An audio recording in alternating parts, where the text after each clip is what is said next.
నంద్యాల జిల్లా చాబోలు గ్రామంలో రాజముద్రతో తయారైన పాస్ పుస్తకాలను రైతులకు పంపిణీ చేశారు. ఈ కార్యక్రమంలో మంత్రి ఫరూక్ ముఖ్య అతిథిగా పాల్గొని పాస్ పుస్తకాలను రైతులకు అందజేశారు. గ్రామాల్లో గ్రామ సభలు నిర్వహించి రైతులకు పాస్ పుస్తకాలు అందజేయడం ప్రారంభించినట్లు మంత్రి ఫరూక్ చెప్పారు.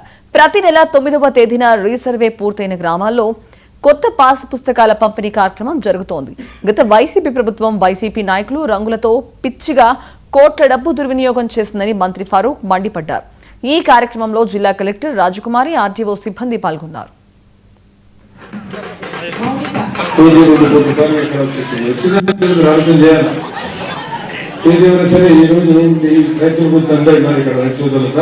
పెద్ద పెద్ద రైతులు ఉన్నారు మేడం. గత ప్రభుత్వంలో ఈ అమ్మాయి కూడా సర్పంచ్ చేసింది, ఎంపీటీసీ ఉన్నాడు. గత ప్రభుత్వంలో ఈ భూమి ఎవరిది? మీ భూమికి ఎవరు ఏమి ఉన్నాయి? ఈ కూర్చున్న రైతులు ఉన్నారు చాలా మంది. కొలతలు వేసారు. కొలతలు వేస్తే ప్రతి ఎకరాకు 5 సెంట్లు 4 సెంట్లు 10 ఎకరాలంటే దాదాపు 30 సెంట్లు 40 సెంట్లు వెళ్ళిపోయింది. అవన్నీ ఎక్కడ పోయింది?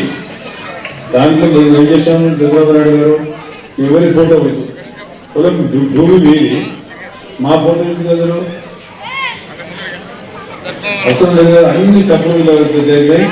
దాన్ని సరి చేయాల్సిన బాధ్యత కలెక్టర్లు చేసినట్టు అప్పచెప్పినారు. వాళ్ళు విలేజ్ ఆఫీసర్కి అప్పచెప్పినారు. దాన్ని సరి చేయాల్సిన అవసరం ఉంది. పాత కార్డులు కూడా అన్ని చూసుకోండి.